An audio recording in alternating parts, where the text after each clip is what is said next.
Sir ఇంకొక సమస్య అయితే ఉంది ఇక్కడ. తన భర్త చెప్పండి. పోలీస్ కానిస్టేబుల్‌గా పనిచేస్తూ తనకు తెలియకోకుండా ఇంకో పెళ్లి చేసుకున్నాడని, అలాగే వివాహేతర సంబంధం పెట్టుకున్నాడని ఒక హ్మ్. ఆమె అయితే చెప్తుంది. కంప్లెయింట్ చేస్తూ ఉంది. అలాగే వీరి వివాహిక సంబంధంలో ఇద్దరు పిల్లలు కూడా ఉన్నట్లుగా, తనను మోసం హ్మ్. చేసి ఇంకొక అమ్మాయిని పెళ్లి చేసుకున్నాడు ఆ కానిస్టేబుల్ అంటూ కూడా ఆమె చెప్తూ ఉంది. హ్మ్. ఆ రెండో పెళ్లికి సంబంధించి కూడా కొన్ని ఆధారాలు నా దగ్గర ఉన్నాయి. పోలీస్ స్టేషన్‌లో కూడా నేను ఇచ్చానని చెప్తూ ఉంది ఆమె. తర్వాత తన భర్త మీద పోలీస్ కేసు పెడుతూ 494 కేసు కట్టారు. తర్వాత 494 కేసు కట్టకముందు నేను పెట్టినటువంటి అక్రమ సంబంధం పెట్టుకున్నాడు అని 490 506 కేసులు వేశాను అని చెప్తూ ఉందామె. సో దానికి సంబంధించినటువంటి పరిష్కారం ఏమంటారు మీరు? ఇక్కడ బైగామి గురించి మాట్లాడుకోవాలండి. వాళ్ళిద్దరి మధ్యలో ఉన్న సమస్య ఏంటి అంటే, ఒక స్పౌస్ ఎనీ వైఫ్ గాని, హస్బెండ్ గాని మ్యారీడ్ అయినాక వేరే అమ్మాయితో పెళ్లి చేసుకోవడం. అబ్బాయి అయితే అమ్మాయిని గాని, అమ్మాయి అయితే అబ్బాయిని గాని పెళ్లి చేసుకోవడం బైగామి కిందకి వస్తది. ఎప్పుడు మొదటి భార్య గాని, భర్త గాని బతికుండగా లైఫ్ టైమ్‌లో వాళ్ళు బతికుండగా వాళ్ళకు లీగల్లీ డివోర్స్ కానంత వరకు వేరే పెళ్లి చేసుకోవద్దనేది బైగామ్ అనే విషయం చెప్తుంది. బైగామ్ అనే విషయంలో మనకేంటంటే వేరే పెళ్లి చేసుకోకూడదు. పనిష్మెంట్ ఉంది 494 ఐపీసీ సెక్షన్ ద్వారా. అయితే ఇప్పుడు ఈమె ఆల్రెడీ అప్రోచ్ అయింది పోలీస్ వాళ్ళని. సెక్షన్స్ వాళ్ళు కట్టారు. కట్టడం వల్ల ఏమైతుందంటే మొదటి భార్యను కాదని రెండో భార్యను చేసుకున్నప్పుడు పెళ్లి ఫోటోలు, పెళ్లికి సంబంధించిన డీటెయిల్స్ అన్ని ఎవిడెన్స్‌తో సహా ఇస్తే దానిలో తప్పకుండా వీళ్ళకి న్యాయం జరుగుతుంది. సరే ఇక్కడ 494 అంటే ఏంటంటారు? బైగామి అండి. అదే ఇప్పటిదాకా చెప్పాను గదా! మొదటి ఓకే. భార్య బతికున్నంత వరకు, లేదా మొదటి భర్త బతికున్నంత వరకు, అతను దగ్గర నుంచి లీగల్‌గా డైవర్స్ ఎనీ స్పౌస్ లీగల్‌గా డైవర్స్ చేసుకున్నంత వరకు రెండో పెళ్లి అనేది చేసుకోకూడదు. ఇక్కడ 2 సమస్యలున్నాయండి. ఒకటి బైగామి అండి. ఇంకొకటి అడల్టరీ. అడల్టరీ అనేది ఏంటి అంటే అఫైర్ పెట్టుకోవడం. Any one of the spouse. ఇక్కడ అడల్టరీ అనేది ఇప్పుడు not a crime. It is a social evil. అది గ్రౌండ్ డైవర్స్‌కి అయితుంది. కానీ ఇక్కడ ఈమె చెప్పేది ఏందంటే క్లియర్‌గా చెప్తుంది. రెండో పెళ్లి చేసుకున్నాడు. నా దగ్గర తగినంత ఆధారాలున్నవి. పెళ్లి ఫోటోలున్నవి. పెళ్లి సర్టిఫికేట్ ఉన్నది. పెళ్లి కార్డ్ ఉన్నది. ఇట్లా తగినంత ఆధారాలున్నప్పుడు మనం కోర్టుకు వెళ్ళొచ్చు. ఇక్కడ 494 పోలీస్ స్టేషన్‌లో పెట్టవచ్చు. దాన్ని వాళ్ళు కేసు కట్టడం వల్ల ఒక తీరు లాభం ఉంటది. ఒకవేళ పోలీసులు నేను తీసుకోలేను అంటే కాగ్నిజబుల్ కాదు అంటే మనము ప్రైవేట్ కంప్లెయింట్ కూడా దీన్ని ఫైల్ చేసుకోవచ్చు. దానిలో మాక్సిమం పనిష్మెంట్ ఉంటుంది. కాకపోతే ఏంటి అంటే ఎవిడెన్స్ అనేది స్ట్రాంగ్‌గా ఉండాలి. ఓకే. ఎలాంటి శిక్ష పడే అవకాశం ఈమె ఉందంటారు? ఎలాంటి అంటే ఇక్కడ అంటే కేస్ ట్రయల్స్ మీద ఆధారపడి ఉంటది. వాళ్ళ కేస్‌లో మనం ముందే ప్రిడిక్ట్ చేయలేము. ఓకే. ఎందుకంటే ఆల్రెడీ కేస్ కట్టి ఉన్నది కాబట్టి మాక్సిమం పనిష్మెంట్ అయితే అబోవ్ 7 ఇయర్సే ఉన్నది బైగామీకి. మాక్సిమం 10 ఇయర్స్ బిలో ఉంటది.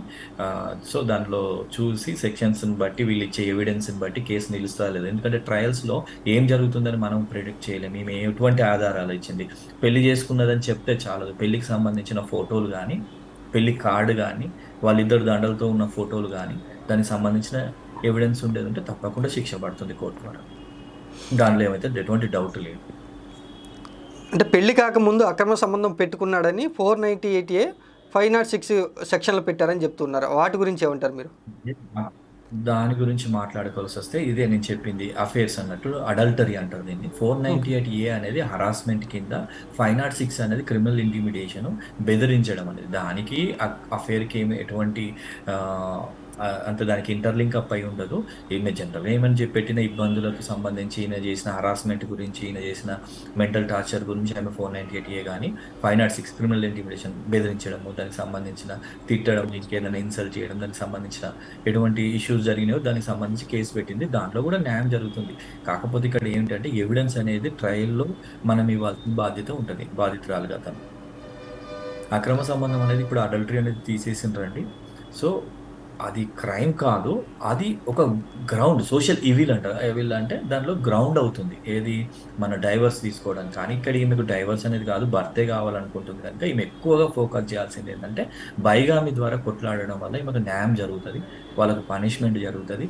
రెండోది వాళ్ళ పెళ్లిని క్యాన్సెల్ అని కూడా కోర్టు డిక్లేర్ ఇచ్చి అంటే వీళ్ళేసే పిటిషన్‌ని బట్టి డిక్లేర్ చేసే అవకాశం ఉంటది.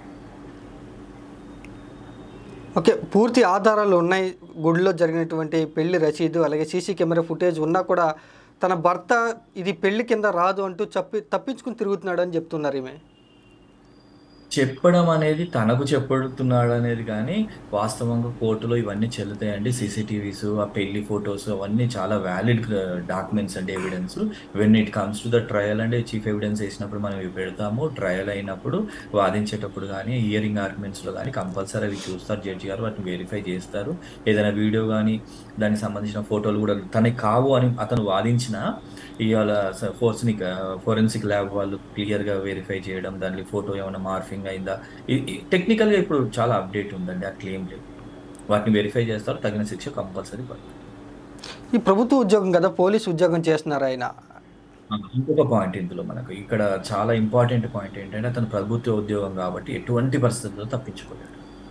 ఎందుకంటే ప్రభుత్వ ఉద్యోగి మినిమం ఒక 48 అవర్స్ జైల్లో ఉన్నా లేదా ఏదైనా కన్విక్ట్ అయినా ఏదైనా కేసులో కంపల్సరీ జాబ్ పోయే అవకాశం ఉంటుంది, రోడ్డున పడాల్సి వస్తుంది.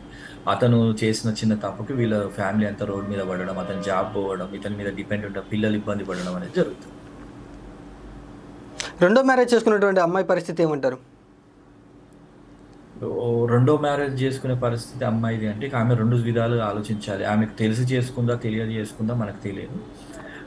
ఒకవేళ తెలిసి ఏమి కాదు అంటే ఇతను చెప్పి ఉండొచ్చు, నేను ఉన్నాను చూసుకుంటాను అవన్నీ అని చెప్పవచ్చు. ముందు పెళ్లి చేసుకునేటప్పుడు ఖచ్చితంగా మనకు పెళ్లి వ్యాలిడ్ ఉందా, ఇంతకుముందు ఏమైనా పెళ్ళి అయిందా, డైవర్స్ అయిందా, సర్టిఫికేట్ కాగితాలు కోర్టు ద్వారా ఉన్నాయా.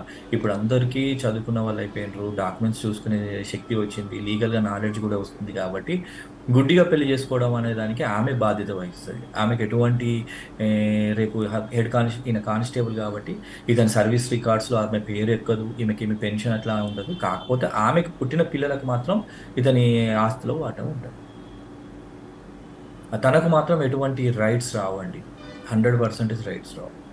ఎందుకంటే ఇతను కానిస్టేబుల్గా మొదటి భార్య ఉన్నది అంటే ప్రతి గవర్నమెంట్ ఎంప్లాయీకి సర్వీస్ రికార్డు ఉంటుంది. సర్వీస్ రికార్డులో క్లియర్గా రాసి ఉంటుంది వైఫ్ ఎవరు. ఒకవేళ చేంజ్ చేయాలన్నా విత్ వ్యాలిడ్ డాక్యుమెంట్స్తో చేంజ్ చేస్తారు. ఈమెకు మొదటి ఆమెకు డైవర్స్ అయ్యి ఆ డైవర్స్ కాపీలు పెడుతూ రెండో పెళ్ళి ఆమె డీటెయిల్స్ పెడితేనే ఇస్తారు. ఏదో ఊరికి వెళ్ళి నాకు ఈమెనే భార్య అంటే గవర్నమెంట్ కానీ డిపార్ట్మెంట్ వాళ్ళు కానీ ఈజీగా ఎంటర్ చేసే పరిస్థితులు కావు ఇవి ఇప్పుడున్న రోజుల్లో. కాబట్టి రెండో అమ్మాయి మాత్రం తను ఏం ఆలోచించుకొని చేసుకుంది అనేది ఆమెకు సంబంధించిన విషయం. తప్పకుండా ఆమె మ్యారేజ్ అయితే ఎవరు వ్యాలిడ్గా కన్సిడర్ చేయరు, ఆ పెళ్లి కూడా చెల్లదు. Okay, thank you sir. Thank you.